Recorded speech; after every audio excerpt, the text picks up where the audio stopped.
एक मजदूर पीता है अपनी थकान मिटाने के लिए, तो वहीं एक कॉलेज स्टूडेंट नींद भगाने के लिए। कुछ लोग इसे गरीबों का रेड बुल कहते हैं, तो कोई छपरियों की ड्रिंक। जी हाँ, बात हो रही है स्टिंग एनर्जी ड्रिंक की, जो आज इंडियन मार्केट की किंग बन चुकी है। इसने तो रेड बुल जैसे प्रीमियम ब्रांड का भी ऑलमोस्ट खात्मा कर दिया है। लेकिन इतनी बदनाम होने के बाद भी स्टिंग इतना बड़ा नाम कैसे बना? ये ड्रिंक इतनी सस्ती क्यों है और क्या वाकई ये सेहत के लिए नुकसानदायक है? सब कुछ हम डिटेल में जानेंगे आज के इस वीडियो में।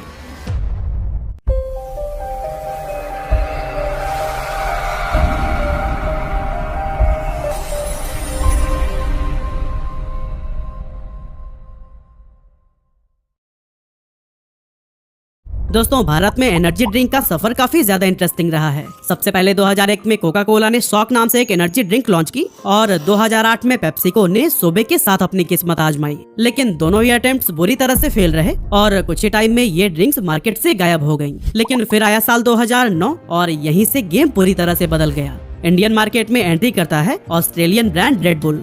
250 ml का एक चमकदार कैन, करीब 100 रुपए की कीमत और ब्रांडिंग ऐसी जो सीधे कॉलेज जाने वाले यंगस्टर्स और जिम फ्रीक्स को टारगेट करती थी। रेड बुल ने अपने आप को शुरुआत से ही एक कूल ड्रिंक के रूप में प्रेजेंट किया और कुछ ही सालों में इसका मार्केट शेयर 60% से भी ज्यादा हो गया। रेड बुल ने न सिर्फ इंडियन मार्केट में एनर्जी ड्रिंक की एक पूरी कैटेगरी खड़ी की, बल्कि ये भी दिखाया कि एक एनर्जी ड्रिंक लोगों के लाइफस्टाइल का भी हिस्सा बन सकती है। और फिर इसी सक्सेस को ही देखकर मार्केट में एक के बाद एक नए खिलाड़ी कूद पड़े। यूएसए से आया मॉन्स्टर एनर्जी, जो कि इंटरनेशनल लेवल पर रेड बुल का सबसे बड़ा कॉम्पिटिटर माना जाता है। तो वहीं इंडिया में लॉन्च किया गया जिंगा और क्लाउड9। और इन दोनों ही ड्रिंक्स की खास बात थी इनका 25 रुपए वाला अफोर्डेबल प्राइस टैग। और हाँ, कोका कोला भी कहाँ पीछे रहने वाला था। इसने अपना पुराना प्लान फिर से एक्टिवेट किया और लॉन्च किया बर्न नाम का एक एनर्जी ड्रिंक। लेकिन ये सारी कोशिशें ज्यादा देर तक नहीं टिक पाई। कुछ ब्रांड छोटे कस्टमर सेगमेंट में सिमट कर रह गए, तो कुछ बिना कोई शोर शराबे के गायब से हो गए। और इस तरह से 2015 तक इंडियन एनर्जी ड्रिंक मार्केट का असली किंग सिर्फ एक ही था, रेड बुल। इसने खुद को एक प्रीमियम सिंबल बना लिया था, एक ऐसी ड्रिंक जिसे पीकर लोग कूल और क्लासी दिखना चाहते थे। लेकिन दोस्तों, एक तरफ जहां रेड बुल का एम्पायर एक्सपैंड कर रहा था, वहीं दूसरी तरफ पेप्सिको के लिए हालात बुरे होते जा रहे थे। 2008 में सोबे के फेलियर ने पेप्सी के कॉन्फिडेंस को काफी तगड़ा झटका दिया था और उसके बाद से ही वो बस एक परफेक्ट कमबैक अपॉर्चुनिटी की तलाश में था। 2013 से 2016 के बीच पेप्सी, ट्रॉपिकाना और उसके दूसरे कई सारे कोर ब्रांड्स का मार्केट शेयर गिरने लगा था, जिससे इंडिया में पेप्सिको को लगातार लॉसेस फेस करने पड़े। और अब पेप्सिको चाहिए था एक ऐसा दाव जो न सिर्फ उसके पुराने नुकसान की भरपाई कर सके, बल्कि मार्केट में उसकी एक नई पहचान भी बना दे। लेकिन दोस्तों, पेप्सिको अभी अपने गिरते हुए ब्रांड्स और भारी लॉसेस से उबरने की प्लानिंग में लगा ही था, तभी इंडियन रेगुलेटरी एजेंसीज ने एक ऐसा कदम उठा लिया जिसने पूरे एनर्जी ड्रिंक मार्केट को हिला कर रख दिया। असल में FSSAI यानी food safety and standards authority of India ने दिसंबर 2016 में एक नया रूल इंट्रोड्यूस किया। अब किसी भी एनर्जी ड्रिंक में कैफीन की लिमिट 300 mg पर लीटर से ज्यादा नहीं हो सकती। और फिर इसके बाद 1 जुलाई 2017 को एक और सख्त रूल लागू हुआ कि अब हर बोतल या कैन पर ये क्लियरली लिखना पड़ेगा कि 500 ml से ज्यादा कंजप्शन हेल्थ के लिए हार्मफुल है। इन सख्त नियमों के चलते कुछ एनर्जी ड्रिंक जिनमें हानिकारक इंग्रेडिएंट्स इस्तेमाल किए जा रहे थे, उन पर बैन लग गया और भारत की एनर्जी ड्रिंक मार्केट में एक खाली स्पेस बन गया। पेप्सिको ने भी ये मौका देखा और ये डिसाइड किया कि वो इसी गैप को ही फिल करेंगे। यही सोचकर 2017 में उन्होंने स्टिंग नाम की एक एनर्जी ड्रिंक इंडियन मार्केट में लॉन्च कर दी। इंटरेस्टिंग बात ये थी कि स्टिंग पेप्सिको का अपना ब्रांड नहीं था। असल में इस एनर्जी ड्रिंक की शुरुआत रॉकस्टार नाम की एक अमेरिकन कंपनी ने की थी। रॉकस्टार ने स्टिंग को पहले टेस्ट किया था साउथ ईस्ट एशिया के 2 देशों में, फिलीपींस और वियतनाम, क्योंकि वहाँ की मार्केट में वैल्यू फॉर मनी प्रोडक्ट्स की बहुत डिमांड थी और इसीलिए उन देशों में स्टिंग काफी सफल भी रही। पेप्सिको ने देखा कि इंडियन मार्केट भी फिलीपींस और वियतनाम से काफी मिलती जुलती है, इसीलिए उन्होंने वही स्ट्रैटेजी अपनाते हुए स्टिंग को खरीद लिया और उसे इंडिया में लेकर आए। इंडिया में स्टिंग का लॉन्च सीधा एक ही टारगेट के साथ किया गया था और वो था रेड बुल के मार्केट शेयर को हथियाना। इसीलिए जब स्टिंग लॉन्च हुई तो फिर वो आई रेड बुल जैसे ही 250 ml की कैन में, लेकिन प्राइस था एग्जैक्टली आधा, यानी सिर्फ 50 रुपए।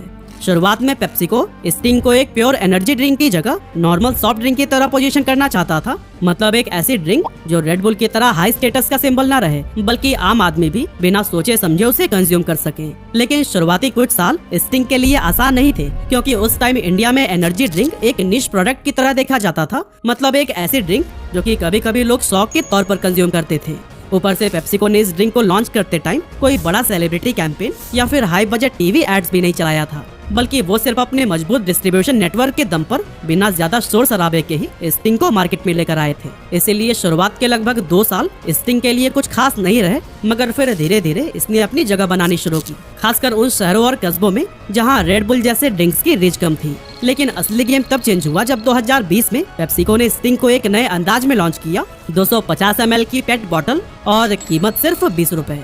अब दोस्तों ये प्राइसिंग कोई छोटी बात नहीं थी, बल्कि ये वो फैसला था जिसने पूरी एनर्जी ड्रिंक इंडस्ट्री को हिला कर रख दिया था। अब स्टिंग एक प्रीमियम प्रोडक्ट नहीं रहा, बल्कि एक ऐसा प्रोडक्ट बन चुका था जो कि आम सॉफ्ट ड्रिंक के बराबर खड़ा था। पहली बार एक एनर्जी ड्रिंक उस लेवल पर पहुंच चुकी थी जहां गली के पान वाले से लेकर गांव के जनरल स्टोर तक हर कोई इसे स्टॉक करने लगा था। रेड बुल अब भी 100 रुपए में था और स्टिंग सिर्फ 20 रुपए में। कुछ ही महीनों में जो ड्रिंक पहले सिर्फ कूल कैफेज और नाइट क्लब में दिखती थी, वो अब स्टूडेंट्स, मजदूरों और ऑटो ड्राइवर्स की पहली पसंद बन गई। पेप्सिको की स्ट्रॉन्ग सप्लाई चेन और एग्रेसिव प्राइसिंग स्ट्रेटेजी का जादू ऐसा चला कि सेल्स आसमान छूने लगी। और 2020 के बाद स्टिंग ने जो रफ्तार पकड़ी, उसकी पेप्सिको को भी शायद उम्मीद नहीं थी।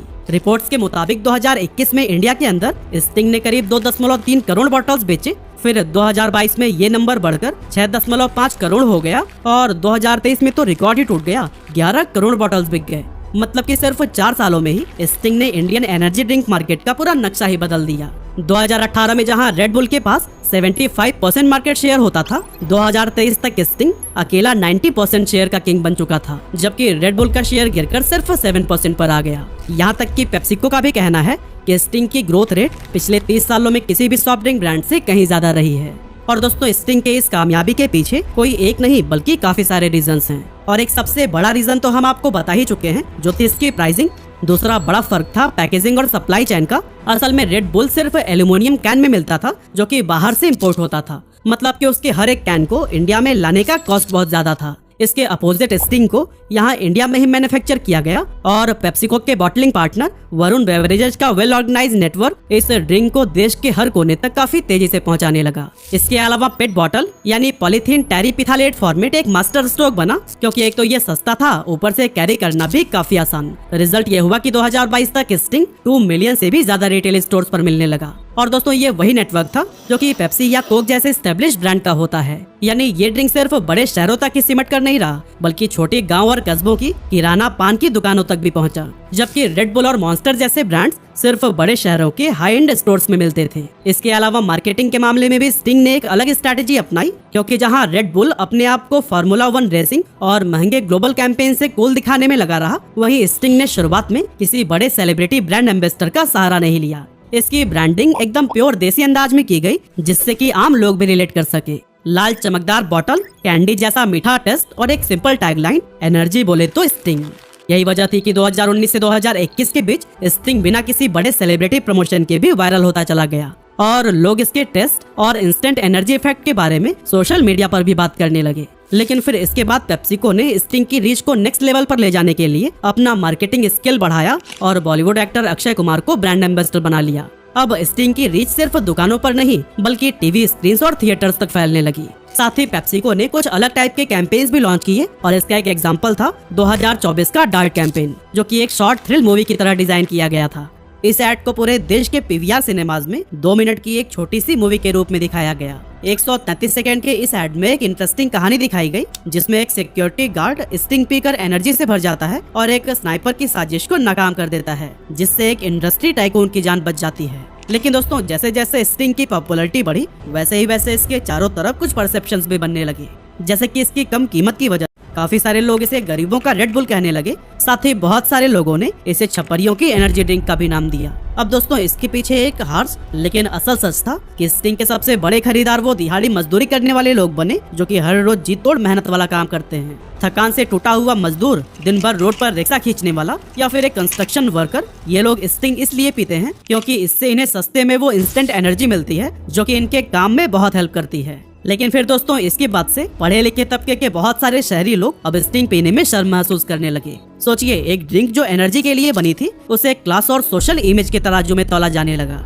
लेकिन सच्चाई ये भी है कि इंडिया की मेजोरिटी पॉपुलेशन उन्हीं लोगों से ही बनी है जो कि स्टिंग को रोज कंज्यूम करते हैं, बिना किसी ब्रांड परसेप्शन के, सिर्फ अपनी जिंदगी की थकान मिटाने के लिए। और यही वजह है कि इन सोशल स्टेरियोटाइप के बावजूद स्टिंग की ग्रोथ कभी नहीं रुकी। इसके अलावा बहुत सारे लोगों के मन में स्टिंग को लेकर कुछ हेल्थ कॉन्सर्न्स भी हैं और लोग इसे लाल रंग वाला जहर, लत लगाने वाला नशा और ना जाने क्या क्या कहते हैं। पर इन सभी बातों के पीछे सच्चाई क्या है? क्या स्टिंग वाकई दूसरे एनर्जी ड्रिंक से ज्यादा नुकसानदायक है? आइए इसको समझने की कोशिश करते हैं। वैसे आगे बढ़ने से पहले मैं आपको एक डिस्क्लेमर देना चाहता हूँ कि जो भी इन्फॉर्मेशन मैं आपको शेयर करने वाला हूँ वो पूरी तरह इंटरनेट पर की गई रिसर्च पर बेस्ड है और मैं किसी भी ड्रिंक को पीने के लिए आपको प्रमोट या इनकरेज नहीं कर रहा हूँ। सबसे पहले बात करते हैं स्टिंग के लाल रंग की, जिसके चलते लोग इसकी तुलना जहर से कर देते हैं। लेकिन हकीकत ये है कि इसका ये चटक लाल रंग एलुरा रेड एसी जैसे फूड कलर से आता है, जो कि भारत में FSSAI अप्रूव्ड है।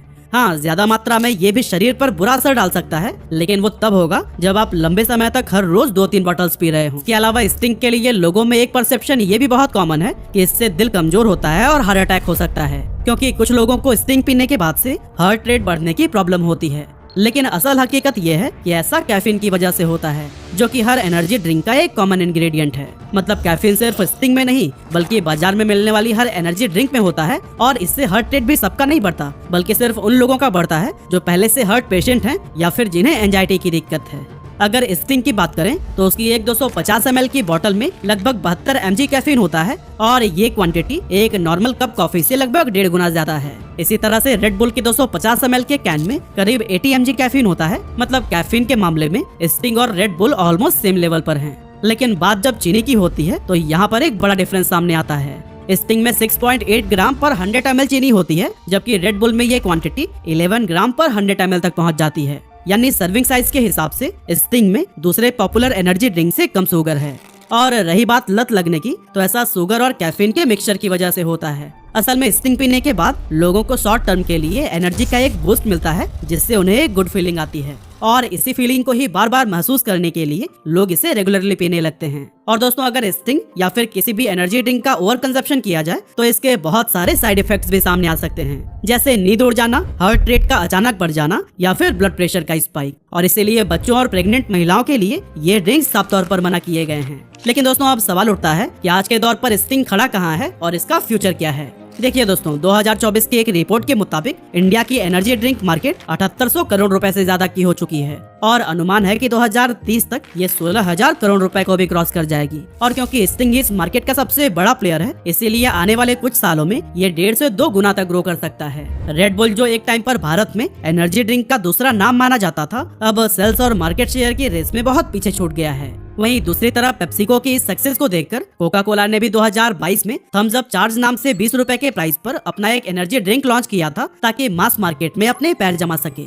लेकिन अभी भी वो सेल्स के मामले में स्टिंग से काफी पीछे है। और दोस्तों, पेप्सिको भी सिर्फ एक प्रोडक्ट लॉन्च करके ही नहीं रुक गया, बल्कि वो लगातार नए फ्लेवर्स भी ला रहा है। फिलहाल की अगर बात करें तो स्टिंग रेड के अलावा ब्लू करंट और गोल्ड नाइट फ्यूल, ये 2 फ्लेवर्स भी इंडियन मार्केट में अवेलेबल हैं। अब अंत में बस मैं यही कहना चाहता हूँ कि स्टिंग को लॉन्च करके पेप्सिको ने ये दिखा दिया कि अगर स्ट्रैटेजी सही हो तो भारत जैसी प्राइस सेंसिटिव मार्केट में भी पुराने से पुराने कॉम्पिटिटर्स को हराया जा सकता है। वैसे आप हमें कमेंट करके जरूर बताइएगा कि क्या आपने कभी ये ड्रिंक पी है।